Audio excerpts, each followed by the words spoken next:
Bismillahirrahmanirrahim. Allahumma salli ala Muhammad wa ali Muhammad. Assalamualaikum warahmatullahi wabarakatuh. Ini 23 ya. 3. Sebagaimana telah kita bahas semalam terkait dengan kebenaran ya, terkait dengan kebenaran,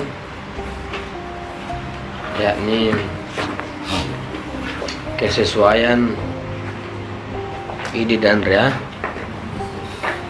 realitas. Definisi kebenaran itu adalah kesesuaian antara ide dan realitas. Kepastian itu kan di situ. Ide itu belum pasti ya. Konsep tentang Tuhan itu belum pasti. Belum pasti dalam artian dia belum akan mewujud ya. Belum akan mewujud. Jadi kebenaran itu terkait dengan kesesuaiannya. Tolak ukurnya di mana? Adalah tolak ukurnya akal kan? Akal yang apa? Yang menangkap kesesuaian itu. Dan mungkin indra. Indra itu kerjanya cuma tangkap fenomena saja. Indra itu kerjanya itu mulai dari konsepsi sampai diafirmasi itu dia cuma bermain pada fenomena. Tidak mungkin indra menangkap konsep, ya. Tidak mungkin indra menangkap konsep. Dia menangkap hanya terkait dengan hal-hal indrawi. Kalau indra itu tidak menangkap konsep, lantas bagaimana dengan konsep yang kita miliki itu? Kalau memang barometernya, ukurannya adalah di indra, bagaimana dengan konsep itu? Sedangkan konsep dia tidak menangkapnya kan? Kalau kita menggunakan indra sebagai sebuah tolak ukur, maka konsep yang kita pahami tidak akan diukur oleh indra. Dia akan mengukur hal-hal yang diindrai kan? Tapi bagaimana dengan konsep yang tidak diindrai? Apakah dia bisa mengukur? Tidak mungkin. Dia tidak akan mungkin mengukur konsep indra itu ya? Tidak mungkin. Jika demikian, maka indra tidak bisa dijadikan sebagai sebuah tolak ukur kepastian. Dia memastikan tentang keindrawiannya juga tidak terjadi. Apalagi kita membutuhkan indra untuk memastikan ide, itu sangat sulit. Dengan demikian, maka terbuka kemungkinan yang memungkinkan adalah sesuatu yang bisa memahami konsep dan sesuatu yang bisa memahami realitas. Dan itu adalah tolak ukur akal. Tinggal pertanyaannya bagaimana kan? Bagaimana kita memahami kesesuaian? Karena kesesuaian inilah sebentuk proposisi dari usuli kan, kesesuaian antara ini dan reali. Ini kan proposisi, afirmasi.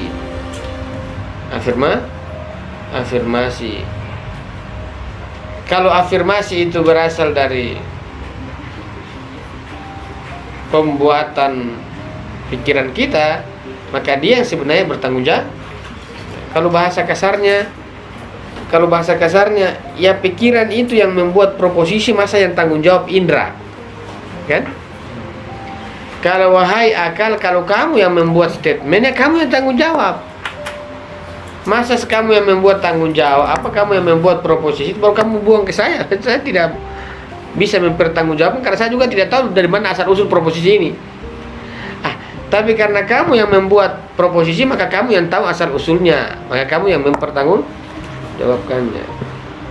Teman-teman empiri, filsuf Eropa, terutama empirisme, mereka itu mengambil pengalaman, indrawi sebagai sebuah tolak ukur kebenaran, karena bagi mereka bahwa indra yang menghasilkan ide. Karena indra yang menghasilkan ide, maka konsisten mereka menggunakan indra tanpa mengaitkan akal. Karena memang indra yang menghasilkan ide, bagi buat apa saya mau tarik akal untuk menjadi sebuah barometer.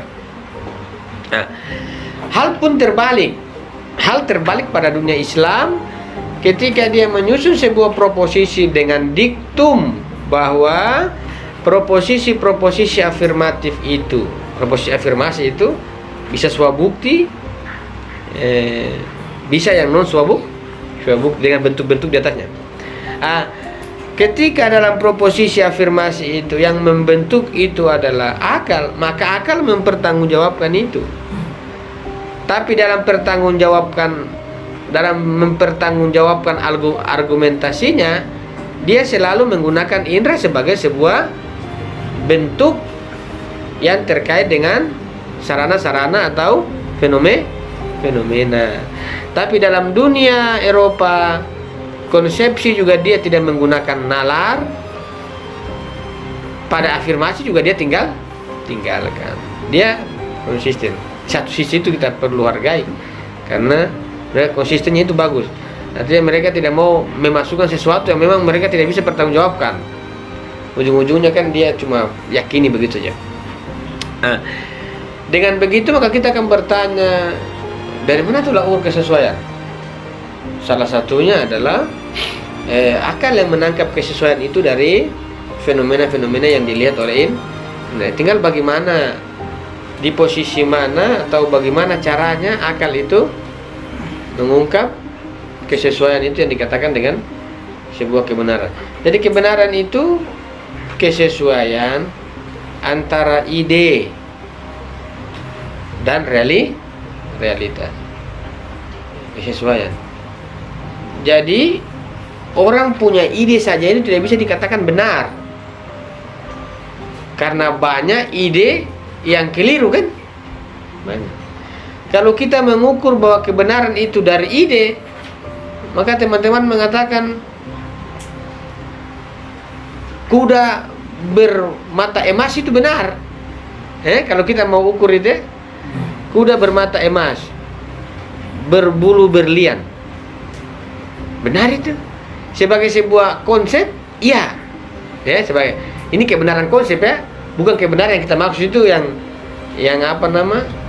kita maksud adalah sebuah kebenaran, tapi itu benar pada konsep, iya.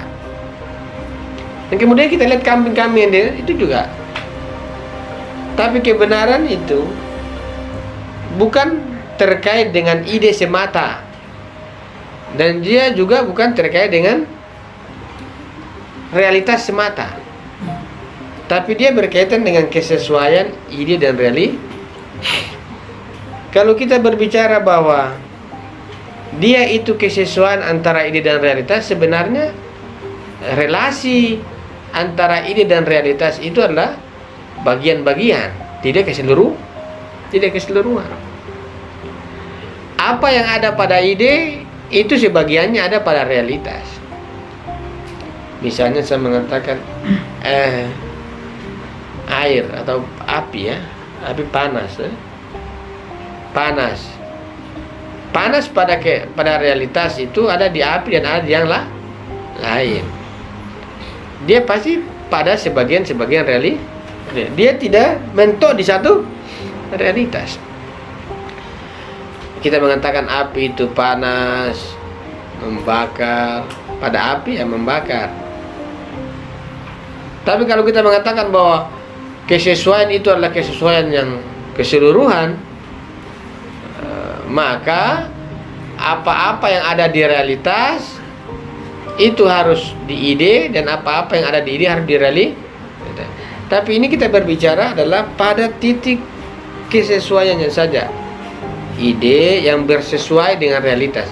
Ketika ide yang bersesuai dengan kenyataan. Kalau yang tidak bersesuai dikatakan salah. Mau orang ukur bahwa kambing itu berkepala duit, tidak masalah. Tapi kalau di kenyataan itu tidak ada, tidak bisa dibenarkan. Misalnya saya nonton itu LC malam Rabu ya, yang membahas tentang payudian itu. Ya, pakar-pakarnya banyak. Prof. Magri Suseno, Anhar Gonggong, sejarawan ya. Ada satu lagi siapa ini? Profesor siapa? Lucu-lucu juga. Itu Mui membahas perkataan siapa nama? Yudian. Mereka mulai petakan itu agama tidak bertentangan dengan Pancasila, mulai dari abstraksinya masing-masing itu. Profesor siapa yang bilang ahli filsafat Pancasila, tapi bagi saya kayaknya dia ada bahaya juga di sini orang. Wah, dia jelaskan, Anhar Gonggong juga menjelaskan, semua Mui juga menjelaskan semua. Kemudian semua pada statement intinya, pada kebanyakan mengatakan bahwa ini sangat berbahaya dan fatal intinya. Saya mengamati kemudian mengatakan, memangnya konsep mereka itu sudah sesuai dengan pernyataan Payudian. Apakah Payudian itu maksudnya agama itu adalah agama yang dimaksud dengan agama rahmatan lil alamin? Agama yang dimaksud dalam Payudian itu adalah orang penafsiran ekstrim, bukan agama yang dimaksud dengan sebagai sebuah ajaran, tapi tafsiran terhadap tafsiran. Ini agama berbahaya. Karena pada intinya klarifikasi Payudian itu kan mengatakan bahwa agama dan Pancasila sebenarnya tidak bisa diberhadap-hadapkan kan? Justru nilai-nilai Pancasila ada di agama, begitu juga sebaliknya. Hanya orang-orang yang pikiran picik, ekstrim yang kemudian membentur agama dalam konteks itu, agama dalam tafsiran itu. Seringkali orang tidak mengembalikan kata yang dimaksud itu, kembalikan ke konsep. Kata kemudian masing-masing mulai menganalisis. Bet lah ya. Kata agama ini semua pasti agama itu konsep Payudian berbeda. Yang dimaksud agama yang musuh Pancasila itu adalah agama yang ditafsir oleh orang-orang yang kerdil-kerdil ini. Tapi ada orang mengatakan agama itu tidak bertolak belakang, rahmatan.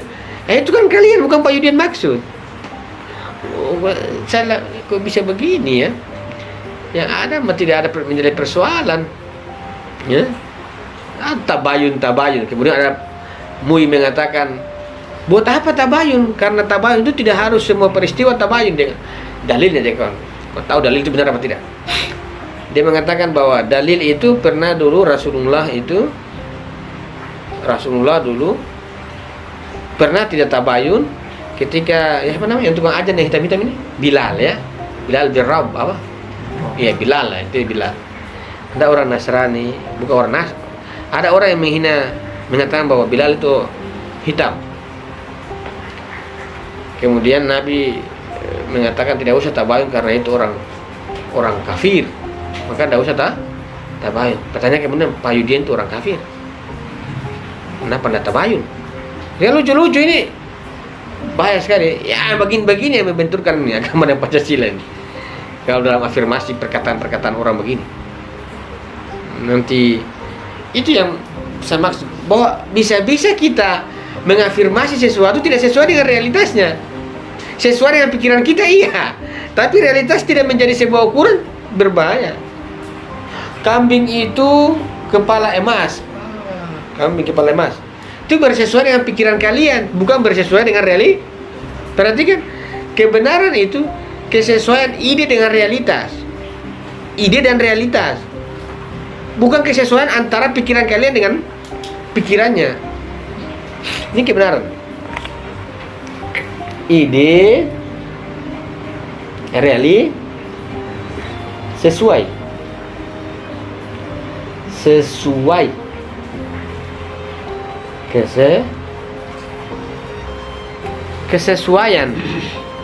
Kesesuaian ide dengan realitas.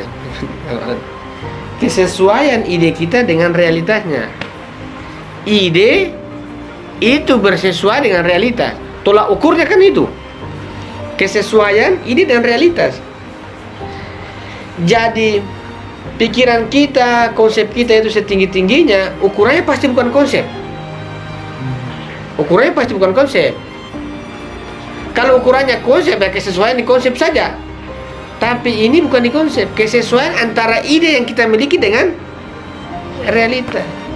Berarti titik tolaknya di situ. Cara penyesuaiannya. Jadi kita menemukan kesesuaiannya itu ketika ide ditarik pada realita, baru kita menemukan kesesuaian. Disinilah yang kita mengatakan ada poin indra. Kan di sini. Di sini. Realita. Ini realitas. Saya bicara realitas murni. Saya tidak bicara realitas wujud-wujud, realitas satu, ya. Karena nanti kalau di realitas ontologi itu lebih menarik. Realitas banyak atau satu. Nanti kalau ontologi itu kita berbicara menemukan satu dalam yang banyak, menemukan banyak dalam satu, begitu. Jadi kalau kita mencari Tuhan Allah pada yang banyak-banyak, tapi kita bicara umum-umum saja. Kita anggap kita masih ateis, ya. Anggaplah begini. Kita masih mencari kebenaran. Kebenaran itu kesesuaian antara ide dengan realitas. Sesuai, ya. Kesesuaian antara ide kita dengan realita. Kenapa bisa sesuai? Karena ide itu kita bandingkan dengan realitas. Kalau ide dibandingkan dengan ide, maka disebut dengan kesesuaian ide. Tapi kalau ide dibandingkan dengan sesuatu di luar dirinya, maka kita memunculkan sebuah kesesuaian kedua hal. Ide yang bersesuai. Ada tidak bahasa yang mudah? Ide yang bersesuai. Itu ada. Ide kita itu bersesuai dengan kenyataan. Dia bukan sama, ya. Identik. Bersesuai. Misalnya kayak saya contohkan, misalnya Agus. Saya tidak bisa mengatakan bahwa Agus itu sama dengan bapaknya. Tidak mungkin itu. Tapi Agus itu sesuai dengan bapaknya. Di mana sesuainya itu? Pasti sesuai saja. Di mana itu nanti iya. Ada beberapa hal yang sesuai, ada yang tidak. Artinya kesesuaian itu tidak selalunya sama. Artinya tidak selalu sama itu bahwa dalam contoh misalnya Agus misalnya dengan bapaknya, kan ada beberapa yang sesuai, ada beberapa yang tidak, kan? Jadi sesuai itu bukan berarti bahwa semuanya. Enggak, dia hanya berlaku sebagian itu sesuai itu. Saya punya ide ini bersesuai dengan ini. Dia bersesuai. Kalau bersesuai berarti apa? Ada sebuah makna bagian, apakah kualitas kecil, besar, yang penting ada sesuai. Ada sesuai, ya. Sesuaian ini bisa dimaknai kuantitas ini pada realitas banyak atau sedikit. Sesuainya. Terus beli kopi dulu. Karena tiba-tiba warna hitam, ini tidak ada sesuai. Tidak semua warna hitam itu kopi. Nah, harumnya ini sudah. Ini. Kenapa dia bilang ini sudah? Karena sesuai dengan itu. Ada aromanya, ada kriterianya. Kita melihat penyelidikan masalah dari makna ini. Ayo, tolong baca. Semua sudah hadir. Penyelidikan masalah. Kesulitan pokok dalam pengetahuan studi ialah cara menentukan kesesuaiannya dengan realitas. Karena kita senantiasa berhubungan dengan alam luaran melalui hasil kognisi dan pengetahuan studi tersebut. Oleh karena itu, kunci pemecahan masalah ini mestilah dengan memilih bentuk pemahaman sekaligus objek acuan. Ya. Jadi untuk menemukan ini kesesuaian, ya, inti persoalan itu kita harus menelisik. Menelisik itu apa? Bahasanya menelisik artinya meninjau, ya. Meninjau ide dan meninjau itu objek pahaman. Kalau saya mengatakan spidol, ada konsep spidol, ya. Konsep spidol. Ini saya harus menelisik, saya harus meninjau konsep saya dengan ini objek pahaman. Jadi saya harus meninjau keduanya untuk menemukan kesesuaian. Bagaimana bisa saya menemukan kesesuaian kalau saya hanya menelisik yang satu? Menelisik yang satu karena kesesuaian itu bermakna sebagaimana itu dua, kan? Subjek yang memahami dan ada objek yang dipahami. Kemudian muncul kesesuaian. Jadi kesesuaian itu bukan di sesuatu dalam artian hanya konsep saja. Kalau dia hanya konsep, tidak akan muncul disebut dengan kesesuaian. Yang disebut adalah kesatuan atau fuduri misalnya. Di realitas pun demikian. Maka kalau kesesuaian itu dia terkait dengan ide dan realitas dalam menemukan kesesuaiannya, maka kata Ayatullah Taki, kita perlu menelisik realitas dan menelisik konsep. Ditelisik saja. Artinya kalau apa arti telisik pada konsep itu? Kita memang betul-betul memang memahami karakteristik konsep. Menelisik ya. Meninjau ya, menelisik. Jadi betul-betul memang kita harus pahami ini konsep. Menelisik, meninjau dan semua identitas tentang konsep harus diketahui baru kemudian kita menelisik realitas. Saya memahami ide spidol begini. Ini saya betul-betul ini karakter begini. Kemudian saya juga harus melihat kenyataan, oh ini spidol ini begini ya. Begini. Kemudian hasil saya memahami ide saya dan hasil juga saya menelisik tinjau realita. Kemudian dari kedua itu ternyata memang ada kesesuaiannya. Ditangkap oleh bagaimana kita memahami. Perhatikan, bagaimana kita memahami ide? Pasti akal yang bermain. Dia membongkar. Bagaimana kita memahami ini?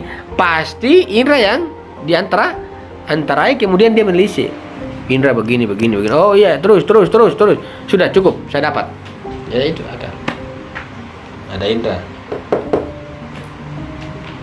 Karena tidak mungkin akal itu dia mau menelisik realitas dengan cara jauh begini kan? Tutup mata. Coba teman-teman menelisik realitas tutup mata, tutup telinga semua. Yang ada tidak bekerja itu akal. Maka dalam konsepsi kita itu mulai dari indrawi, di dalam afirmasi kebenarannya harus juga ada indrawi dalam artian membantu kita menelisik kembali realitas. Kalau konsep tidak usah butuh indra, selesai. Artinya dalam pikiran saya, makanya saya dengan mudah. Tapi kalau realitas harus ada menelisik kedua hal. Kalau saya mau mencari tahu misalnya ini HP apa nih, Samsung dengan apa nih? Ini kita mengatakan HP Samsung dan apa nih, Vivo ini tidak bertolak belakang. Coba teman-teman pelajari dua-duanya. Oh iya, ada mirip. Dalam artinya ada sesuai antara keduanya. Tidak semua, pasti ada salah satunya. Sehingga kita mengatakan ini HP atau bukan. Lanjut. Sedemikian juga kita menghadirkan pemahaman akan kesesuaian itu secara langsung tanpa perantaraan apapun. Jadi ketika sudah begitu maka kita akan menghadirkan kesesuaian tanpa perantara apapun. Hadir tak? Ketika saya memahami akal saya, ketika konsep itu saya perhadapkan di realitas, kemudian indra itu kemudian menyelami realitas dengan pemahaman saya. Ini tuh saya menangkap kesesuaian. Perhatikan baik-baik. Kesesuaian langsung. Kesesuaian ini ditangkap bukan dalam arti membangun konsep ya. Ditangkap sesuainya. Ini sesuai. Lanjut. Proposisi fitriyah Atau benar. Kesesuaian itu secara langsung tanpa perantara apapun. Tanpa perantara. Kesesuaian itu ditangkap begitu. Tanpa perantara itu bukan serta-merta begitu ya. Karena dia adalah husuli, maka dia harus menelisik dua hal. Baru kemudian muncul itu kesesuaian tanpa perantara apa? Pada pikirannya. Iya. Ketika saya melihat Agus dengan bapaknya, iya, ada kesesuaian itu. Saya tangkap itu kesesuaian. Maka Agus itu benar anak dari bapaknya.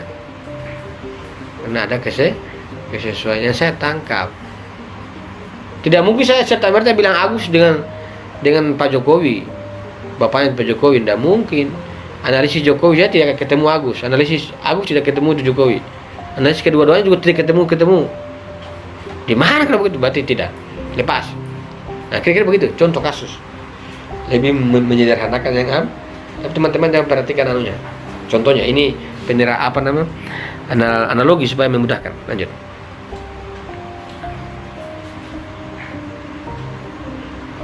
Proposisi fitriah memang serentak hadir dengan objek acuannya. Umpamanya saat kita merasa takut, bentuk mental perasaan itu langsung hadir dalam diri kita. Karenanya, proposisi seperti aku ada atau aku takut atau aku ragu sepenuhnya tidak mungkin diragukan atau dibimbangkan. Jadi, proposisi yang berasal dari fitrah dan indera batin manusia ini merupakan proposisi yang 100% terbukti dan mutlak legal. Walaupun begitu, proposisi ini jangan sampai tercampur aduk dengan tafsiran mental seperti yang telah kita jelaskan pada pelajaran 13. Jadi memang kalau proposisi fitri begitu. Pada pembahasan yang lalu saya mengatakan proposisi huduri itu dia benar, ya, tidak mengalami sebuah kesalahan. Tapi proposisi husuli itu mengalami sebuah kesalahan. Bagaimana supaya husuli itu bisa benar? Karena huduri itu tidak ada celah kesalahan, dan husuli itu ada celahnya, dan kebenarannya itu dikatakan benar kecuali sesuai, kalau tidak maka salah. Maka untuk sampai pada sebuah kebenaran, maka sebenarnya husuli harus sampai pada titik kehudurian supaya benar. Artinya kebenaran pada husuli itu bisa dimasuki dalam kebenaran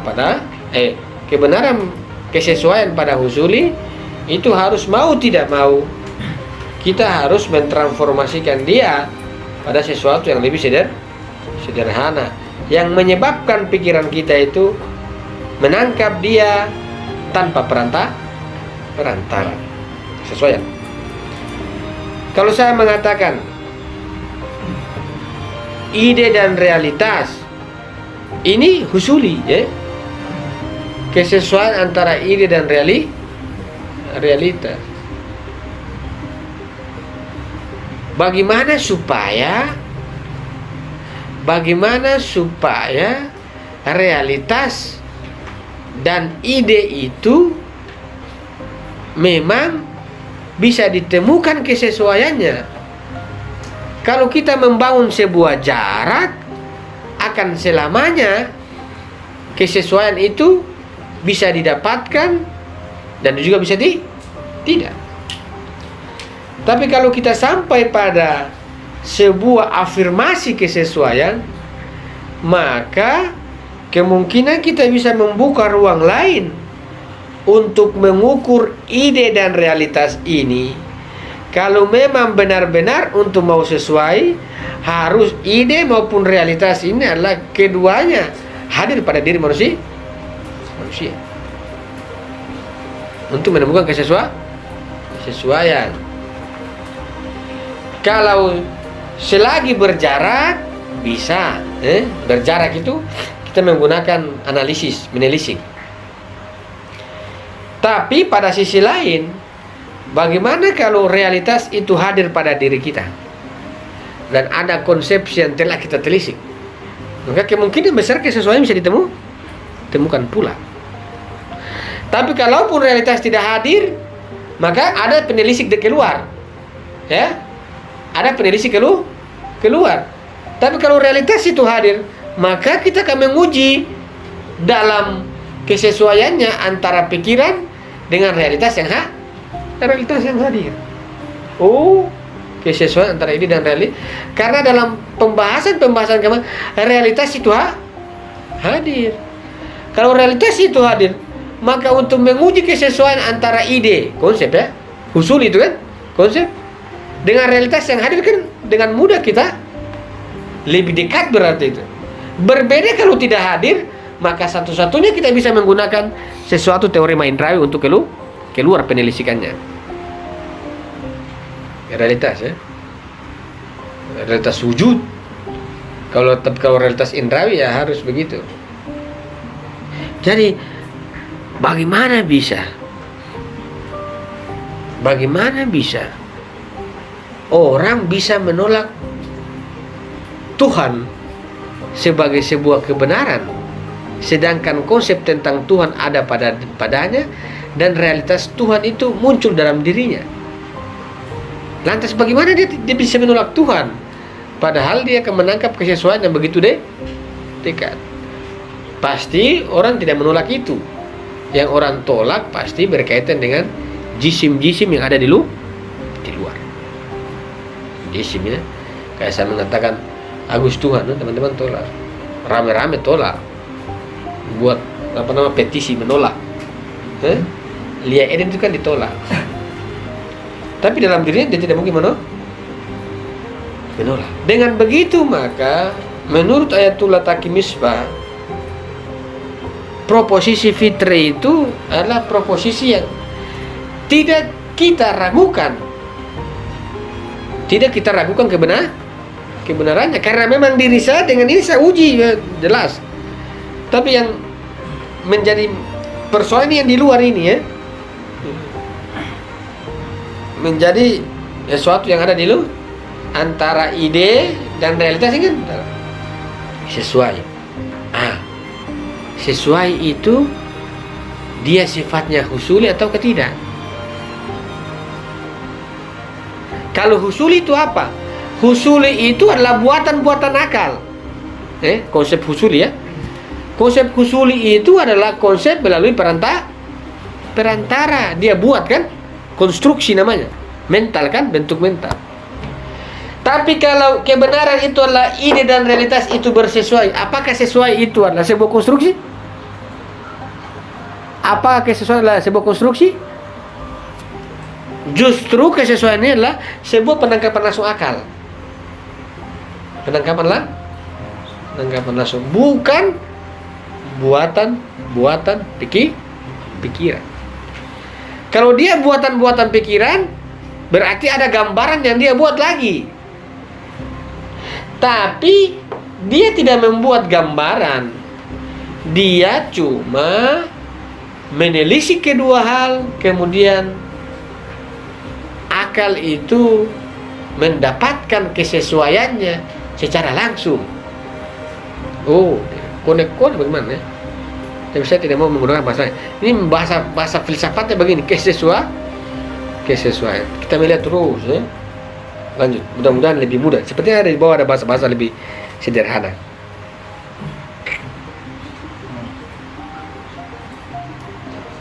Jadi proposisi yang berasal dari fitrah dan indera batin manusia ini merupakan proposisi yang seharusnya yang 100% terbukti dan mutlak berjalan. Walaupun begitu, proposisi ini jangan sampai tercampur aduk dengan tafsiran mental. Oke, perhatikan. Misalnya ada statusnya Ustaz Safan kemarin apa hari ini tentang ada orang mengakui bahwa dia itu ditunjuk sama Imam Mahdi.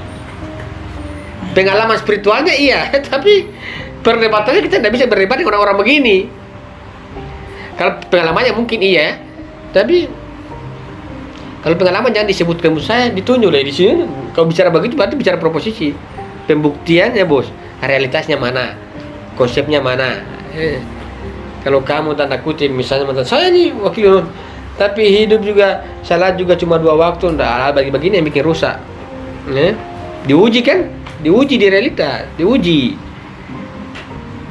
Ya, kalau sebagai pengalaman mungkin benar kan, karena dia ngalami. Kita kan tidak bisa menjustifikasi pengalaman orang. Lah kita tidak mengalami kok. Dia yang mengalami ya dia. Hanya dia yang tahu. Tapi kalau kita kan juga berkaitan dengan proposisi. Kalau orang mau mengatakan saya menyaksikan Tuhan, betul loh saya menyaksikan Tuhan. Nah, itu jangan kau bicara begitu. Kalau memang itu pengalamanmu ya. Tapi kalau antum mau berbicara sebagai proposisi, antum kebenarannya kita harus uji realita dan ini ya. Satu, masih makan enak-enak itu bagaimana mau dapat? Menderita juga tidak, putus, udah layak, udah jatuh. Menguji realitas begitu. Makanya kalau pengalaman diam-diam saja.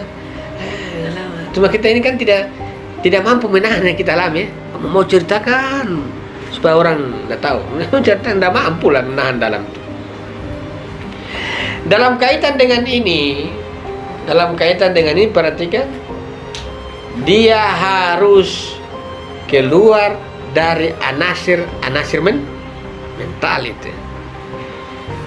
Jadi kebenaran ini kan ide ini kan mental, ya. Ide ini mental kan. Realitas ini kan di luar. Yang ini jangan dibawa dalam anasir mental, nanti keliru.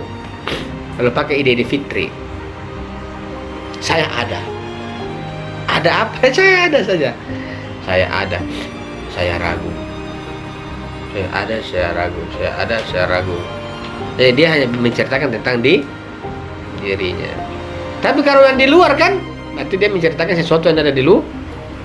Kalau cuma saya ada, maka itu menjadi sebuah keyakinan. Tapi kalau dia mengatakan saya dan itu, wah itu berarti dia harus tidak berbicara fitrah. Dia harus berbicara sebuah proposisi yang memungkinkan adalah proposisi yang non swabukti, ya? Proposisi yang non swabukti. Proposisi fitrah ini proposisi yang swabukti. Tapi kalau proposisi yang non swabukti, ini ada membutuhkan sampai di mana proposisi non swabukti itu mencapai titik kebenarannya kan? Sampai pada titik bahwa ini terbukti kesesuaiannya. Lanjut.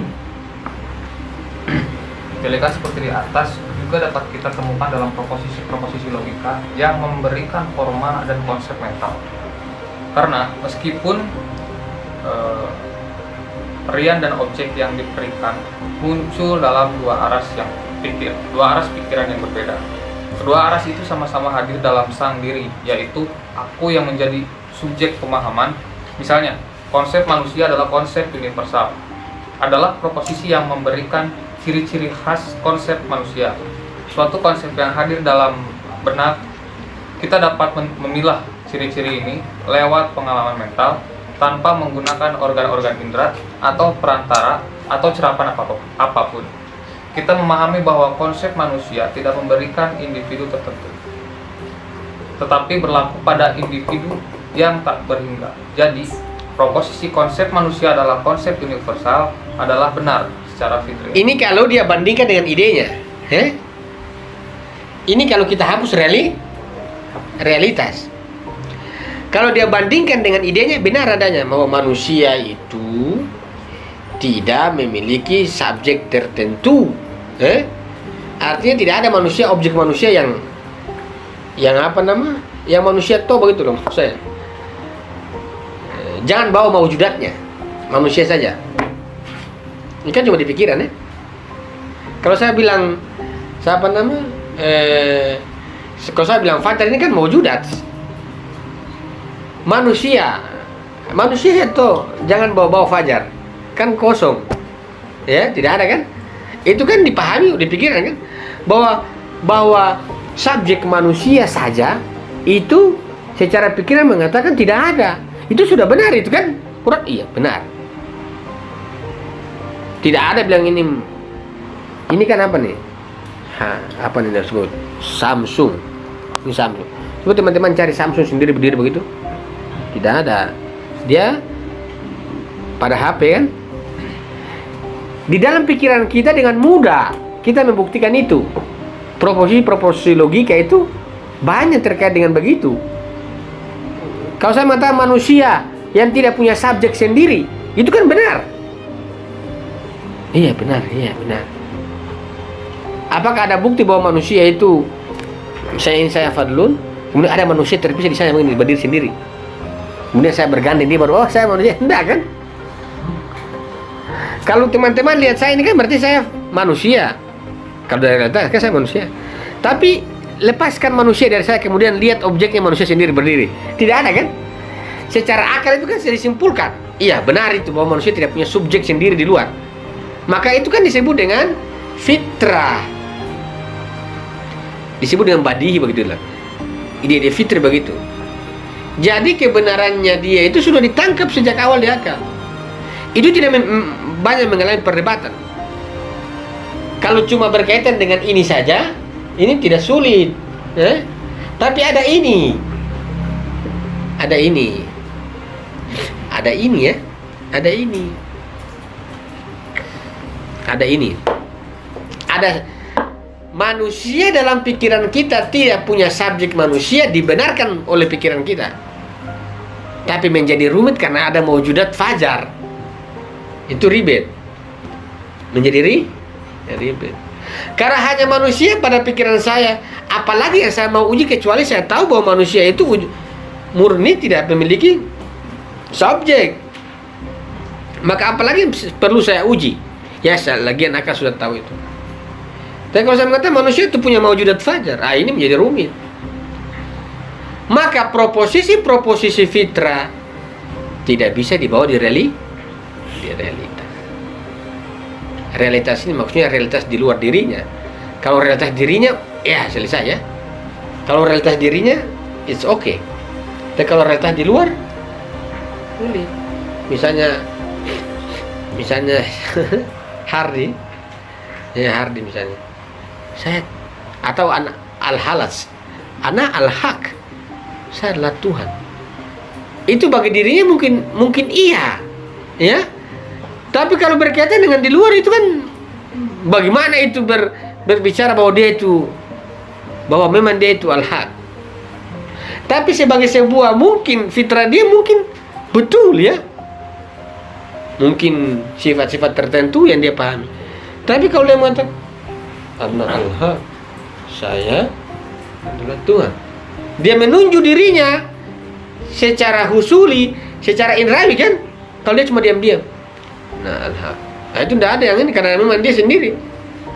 Tapi kalau dia mengatakan anak al-haq, dia menunjuk secara indrawi, orang melihatnya, itu yang fatal.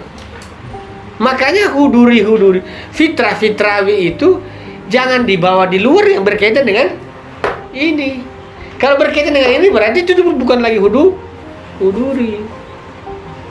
Tapi ketika tidak melewati sampai pada tingkatan fitrawi dan kita melewati sebuah proses husuli ini bisa benar atau bisa tidak. Tingkat husuli yang paling kuat kebenarannya itu harus seperti apa kan? Tentu husuli ada benar ada salah. Tapi kita kan mau mencari kualitas husuli sampai pada tingkat kevalidan yang paling kuat itu supaya benar itu gimana? Bagaimana ya? Apakah kita mengatakan bahwa neraca dari kebenaran itu adalah akal? Apakah ada neraca untuk menguji akal lagi? Bagaimana itu? Harus ada tidak itu? Saya mengatakan kesesuaian antara ide dan realitas. Ya, kesesuaian antara ide dan dalam husuli itu ada salahnya. Husuli kan? Ada benar, ada tidak. Tapi keinginan kita harus sampai pada tingkatan kebenaran yang valid itu. Kalau sampai pada kebenaran yang valid, apakah ada lagi neraca itu untuk menguji bahwa ini yang paling valid? Kita melihatnya, kita lihat terus mudah-mudahan ada. Terus baca.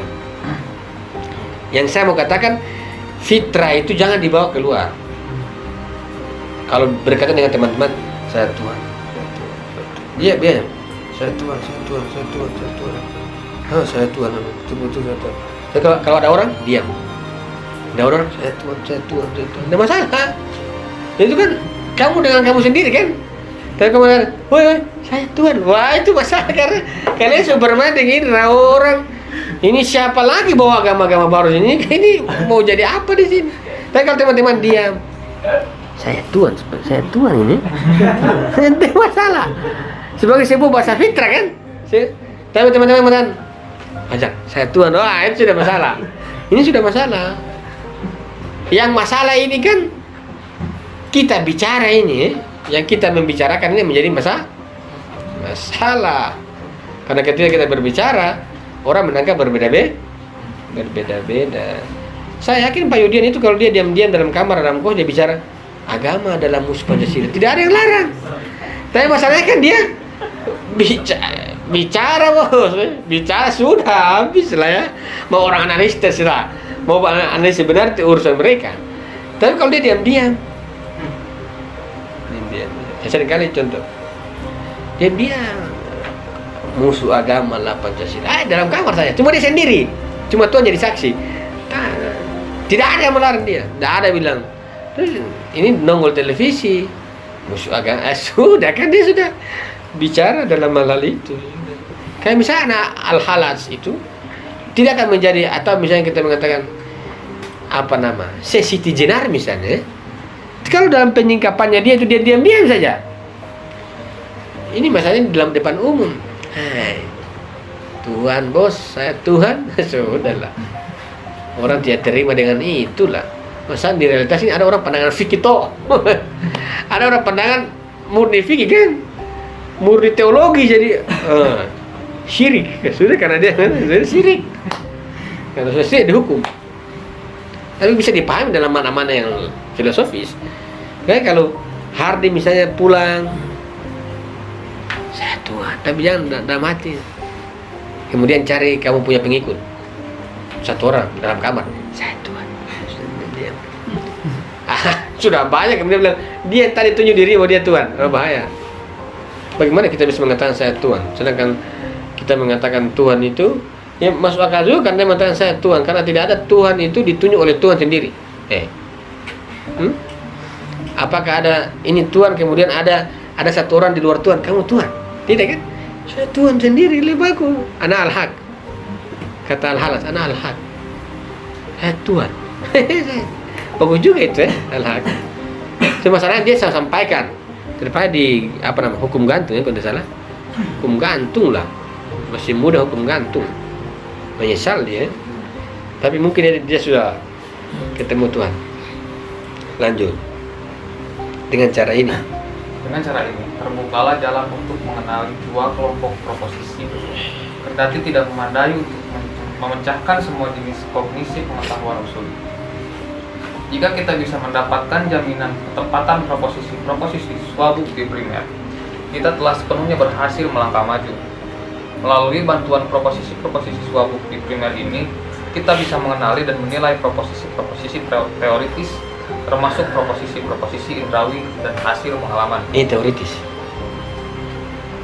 Ini teori. Pembahasannya tentu panjang, ini teoritis. Untuk mengujinya, neracanya itu apa? Primer, pengetahuan. Untuk menguji bahwa ini sesuai, ini dari sini. Primer pengetahuan. Maka tugas kita adalah memastikan bahwa kesuabuktian itu tidak salah. Begitu. Kesesuaian, itu kan pengalaman, indrawi ya. Untuk itu dia. Ini neracanya ya. Neracanya. Ini yang disebut dengan neraca nih, ini ukurannya, ini neraca. Ini konsepnya. Mengukur bahwa ini benar sesuai dari ini yang ukur. Ini nanti kita bahas falsafatuna panjang. Mengukur ya, menguji. Ada berapa bab itu kira-kira menguji ya? Iya, menguji sesuai. Ada dalam makna kalau seringkali kalau seringkali kata prinsip niscaya. Itu indikatornya.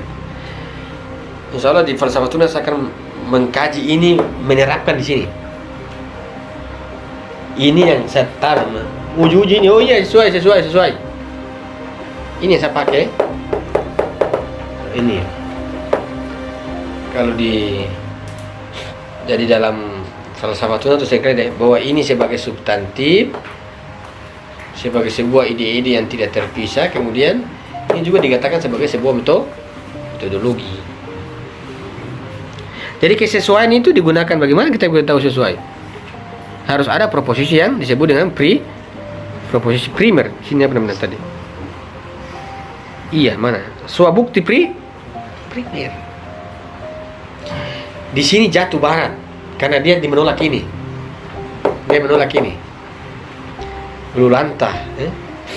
Nah, itu juga dalam aspek apapun. Empiri, sains, dan Tuhan pun dibuat begitu ya. Diuji ya. Diuji. Coba teman-teman baca buku Ayatullah Taqiyuddin. Ini saya buat orientasi belajar ya. Kayak teman-teman kita belajar masih makin lama. Jadi kesuabuktian primer itu digunakan untuk menguji kesesuaian. Bahwa betul sesuaian. Makanya capek-capek Ayatullah Taqi menulis buku kausalitas kan? Itu teman-teman baca itu. 10 pertemuan. Teman-teman sambil minum kopi yang pahit. Supaya jangan tutup mata. Karena keras memang, tapi bagus. Coba-coba. Sama dia menulis teori gerak. Ada sekitar 10 bab. Ada di saya. Nanti selesai puasa baru saya bahas. 10 bab, jadi 20 bab kausalitas dan gerak. Untuk menguji ini, tapi falsafatuna akan membahas itu. Dalam kerucut falsafatuna itu dia akan membahas itu. Ide dan realitas, ini kan? Karena saya mau gunakan cuma di sini tidak ada pembahasannya. Saya cari-cari mana ini pembahasannya, tidak ada. Jadi saya ikuti daftar isinya Ayatullah Taqi Misbah. Jadi paling tidak kata kuncinya bahwa ada memang proposisi pengetahuan teoritis itu yang kita katakan kesesuaian ide dan realitas itu diuji. Ini yang dikatakan bahwa neraca akal sebagai neraca. Salah satu contoh saja. Satu contoh ya. Contoh. Teman-teman jangan terlalu abstrak ya.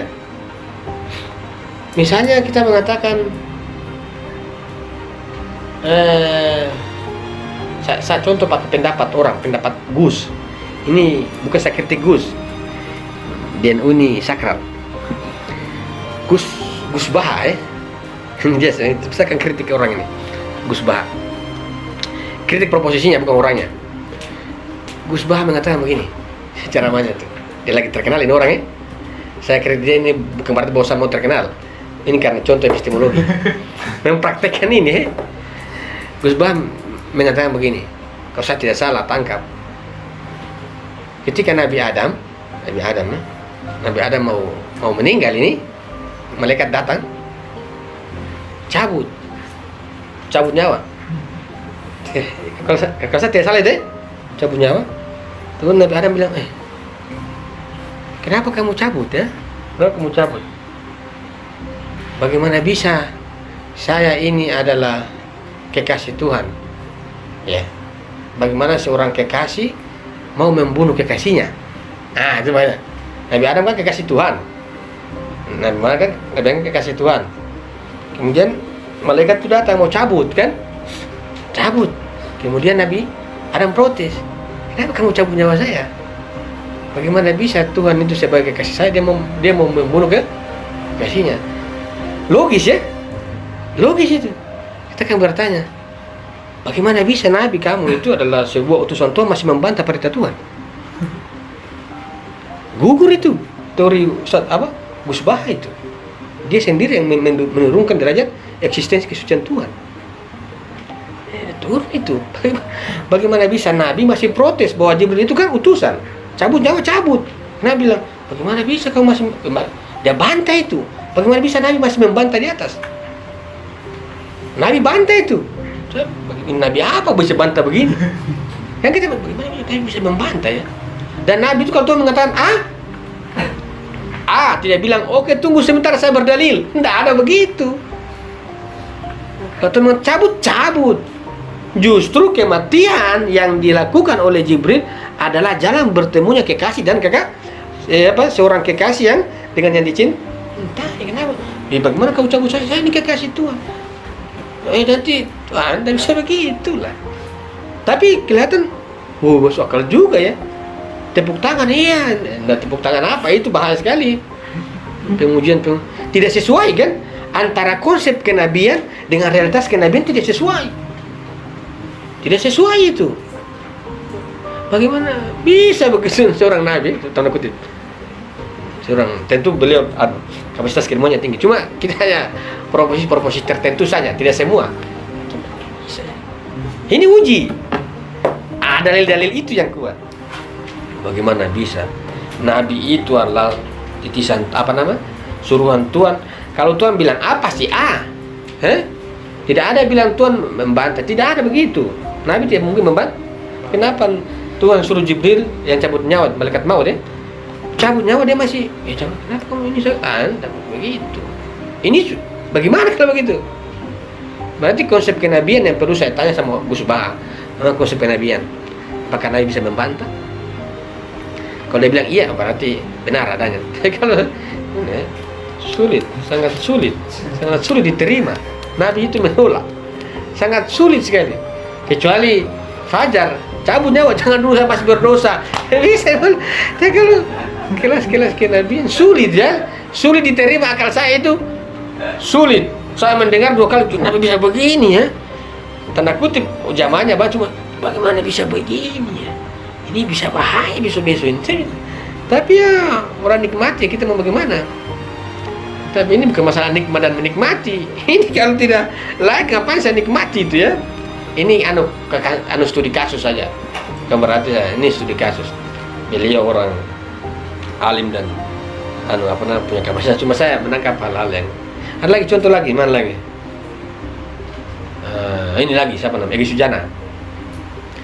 Egy Sujana kan agak liberal jadi enak kalau contoh ini. Dia mengatakan begini. Di alam itu semuanya berubah. Itu konsep alamnya. Alam itu semuanya berubah. Hanya Al-Quran yang tidak berubah. Bagaimana bisa? Kalau alam itu berubah, Al-Quran juga harus berubah. Hanya Al-Quran. Kok bagaimana? Tidak tidak sesuai itu. Tidak bisa, itu harus runtuh. Cuma karena kita itu ada dogma Al-Quran kan? Tidak bisa mau dogma itu. Dalil itu berkonsekuensi. Gugur. Salah. Salah, bos. Salah, Bang Egy, salah itu. Tapi saya ke Malang tuh bagus, ngabalin itu kan dia agak ngacung-ngacung ngabalin itu. Bagus, ngabalin itu. Sekali bagus itu. Aduh, dia intelektual yang cukup provokatif ya. Panas mentalnya bagus. Mental diskusinya itu bagus dia. Buat orang kalau tidak kuat itu bisa emosi mendidih dia. Dia buat itu wasekjenmu emosi kan. Orang bagus juga ini orang. Emosinya, orang pengalaman. Ini contoh apa lagi? Contoh misalnya Opik misalnya. Dia bawa apa namanya? Rambut Nabi itu loh. Rambut Nabi. Secara konsep kenabiannya itu sesuatu yang berkaitan dengan tubuh kenabian itu jarang sekali dibagi-bagi. Kok bisa dapat rambut ya? Memang Nabi dulu masih hidup ini. Kamu simpan. Wah, saya habis pikir itu. Jangan-jangan itu rambut apa itu ya? Karena konsep saya kenabian itu tidak begitu. Tidak mungkin Nabi dia punya auranya dia tutup kok, tidak ada yang lihat kok. Apalagi ini, kasih, ini, dalah. Kalaupun potong pasti tanam kan, ini simpan. Saya pikir, betul. Kemudian datang dari Turki, menangis. Saya mau ada, memang orang menangis. Apa ini ya? Bahwa dibuktikan bahwa itu rambut Nabi itu gimana? Rambut Nabi dulu 1 urat aja. Kain putih, la ilaha illallah. Saya mau habis apa? Saya pikir apa ini? Ini fenomena agama apa ini? Tapi memang begitu. Ada kesesuaian yang diuji. Fenomena selalu berkaitan dengan indah. Banyak. Saya mau cari Friksau dulu. Ini Ustaz Hari Hidayat. Waktu kasus Prabowo. Waktu Prabowo mengatakan dia calon, kemudian ada Hidayat mengatakan, mari saya ajak kamu, mari saya tuntun kamu ke surga. Saya berat memang. Dia tuntun dia bawa ke surga, saya bayangkan, ini proposisi apa yang masuk saya ini? Karena setahu saya konsep surga itu tidak ada yang bisa pastikan. Tidak ada yang bisa pastikan. Hatta Nabi ya. Nabi saja itu memastikan karena Tuhan yang pastikan untuk dia. Bukan dia pastikan untuk dirinya. Tuhan yang pastikan bahwa Nabi masuk surga. Bukan Nabi sendiri bahwa saya masuk surga. Tidak ada begitu. Baik Prabowo, saya tuntut kamu ke surga. Saya cuma diam-diam macam saya garuk-garuk jidat. Ini agama kayak apa sudah begini ya? Tapi begini ya. Indonesia punya agama lucu-lucu. Indonesia itu jangan terlalu serius-serius, nanti kita stres. Bayangkan itu. Makanya persoalannya itu di konsep, uji-ujinya konsep. Nabi itu masuk surga bukan karena dia yang pastikan, tidak. Tuhan melalui wahyu pasti. Tiba-tiba ada orang sekarang pastikan masuk surga. Al-Quran juga tidak membicarakan dia dan keturunannya. Itu lucu ya sekarang ini. Tidak sesuai semua. Ini ada pengujiannya. Ada kesuatu bukti yang primer yang dipakai untuk menguji, menemukan iya sesuai. Salah satunya itu pria itu. Kayak tadi. Apa lagi nih? Banyak lagi nih contoh nih. Kalau bulan Maret itu ada fenomena apa di Indonesia nanti? Ada maksudnya euforia apa? Kayak misalnya kemarin Valentine kan? Valentine itu banyak kontradiksinya. Maksiat dalam coklat. Maksiat dalam coklat, bayangkan itu. Padahal coklat ini satu. Apa coklat itu? Coklat itu makanan. Enak kan? Konseptual kan? Makanan manis. Kemudian kita cari di realitas coklat maksiat. Enggak lah. Tidak sesuai itu. Maksiat dalam coklat itu tidak ada begitu. Tidak ada kesesuaiannya. Mungkin bisa dipahami ya. Bisa dipahami mungkin orang gunakan coklat itu untuk bermaksiat. Tapi jangankan itu. Jangankan coklat, banyak hal juga bebas kok. Ini kita uji kesesuaian. Lanjut. Dalam rangka itu, kita mesti mendalami esensi proposisi ini. Di dalamnya, pada satu sisi kita mesti memeriksa konsep-konsep yang terkandung di dalamnya, meneliti jenis konsep-konsepnya dan cara perolehannya. Pada sisi lain, kalau kita mau gunakan pada konsep-konsepnya, ini disebut dengan konsep logi. Ini disebut dengan konsep pada titik mahiyanya. Ini yang kita katakan filsafat. Lanjut. Pada lain sisi kita mesti melihat hubungan-hubungan di antara mereka dan bagaimana akal mampu memutuskan kesatuan subjek dan predikat. Ini kan subjek kesatuannya. Dia bisa temu yang itu diuji oleh ini. Apakah kesatuannya itu memang betul-betul antara ini memang menyatu atau tidak? Dia harus uji oleh apa tadi? Primer pengetahuan ya. Primer pengetahuan dia uji. Cepat sekali jam 10:15. Terus lanjut. Saya kira sebelumnya sisi pertama ini telah kita jelaskan pada pelajaran 17, yaitu bahwa proposisi semacam ini terbentuk dari konsep-konsep filsafat yang berujung pada pengetahuan duri. Kelompok pertama, konsep-konsep filsafat seperti kebergantungan dan kemandirian. Jadi perhatikan. Jadi ini ketika dia menguji kesesuaiannya itu, maka kemudian kesesuaiannya ini ditangkap langsung oleh akal. Jadi akal yang menguji, kemudian akal yang menangkap. Jadi dia primer pengetahuan itu menguji kesesuaiannya untuk menemukan kebersatuannya. Kemudian kalau memang terbukti, itu kemudian akal menangkap. Karena akal punya indikator-indikator kriteria-kriteria yang dia pakai untuk menemukan itu. Seperti kebergantungan dan kemandirian, serta sebab dan akibat dan sebagainya diabstraksi dari pengetahuan langsung dan indera batin. Kita bisa menyaksikan kesesuaiannya dengan sumber abstraksi secara langsung. Sebagian besar konsep filsafat termasuk dalam kelompok ini. Sisi kedua, berkenaan dengan cara memutuskan kesatuan subjek dan predikat dalam proposisi ini. Caranya tidak lain ialah melalui perbandingan antara pelbagai subjek dan predikat dalam proposisi-proposisi. Demikian itu karena seluruh proposisi ini bersifat analitis. Konsep predikat mereka diturunkan dari analisis terhadap konsep subjek. Umpamanya, kalau kita menganalisis dan menguraikan konsep subjek dalam proposisi, semua akibat meniscayakan sebab, kita akan menyimpulkan bahwa akibat adalah mawujud yang dalam wujudnya bersandar pada mawujud lain yang disebut sebab. Jadi, konsep kebergantungan pada sebab tertera dalam konsep akibat. Kesatuan antara subjek dan predikat ini segera bisa ditemukan lewat pengalaman mental batin. Sebaliknya, dalam proposisi, semua mawujud menuntut sebab, kita tidak temukan bahwa analisis terhadap konsep mawujud menelurkan konsep menuntut sebab. Sehingga, kita tidak menganggapnya sebagai proposisi swabukti. Bahkan, proposisi di atas juga tidak dapat. Contohnya begini.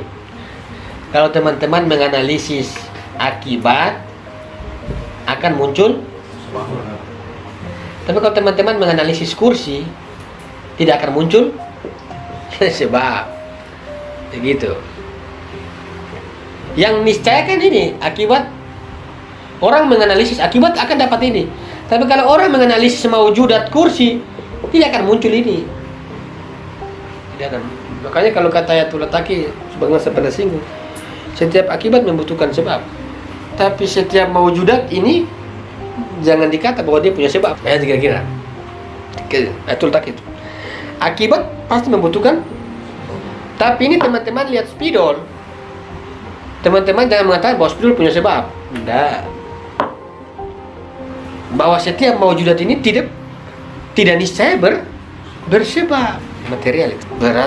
Berarti ada sesuatu yang terjadi dengan sendirinya. Mungkin saja terjadi begitu. Jadi dalam proposisi ini yang dimaksud adalah berkaitan dengan proposisi yang sifatnya indrawi. Artinya pengalaman indrawi. Husul ini. Bahkan proposisi di atas juga tidak dapat disebut sebagai proposisi teoritis atau proposisi duga sangka yang benar.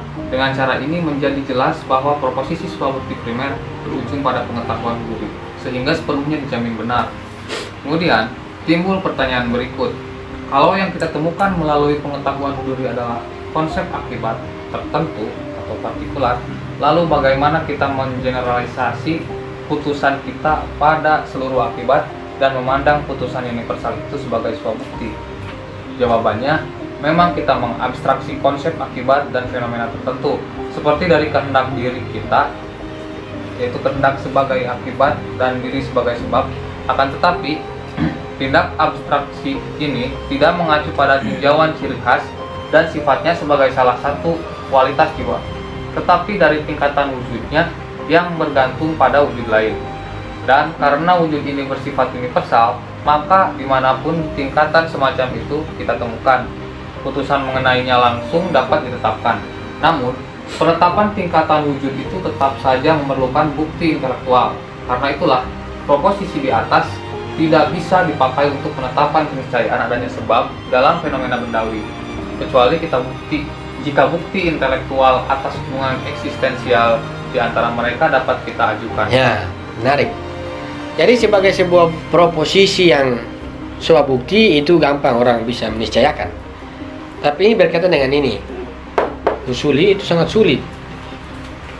Jadi kita tidak mengatakan setiap yang ada ini bersebab. Oh, tidak bisa begitu. Setiap yang ada ini, makanya menjadi lucu kalau dalam kausa prima ada ini Tuhan, tidak bisa begitu. Bahwa memang kita lihat bahwa ini spidol. Kita melihat bahwa ini spidol.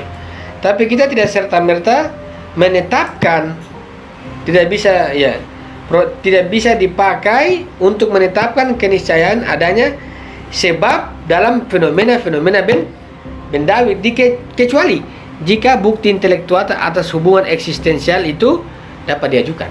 Bahwa ini punya sebab kecuali ada bukti intelektual.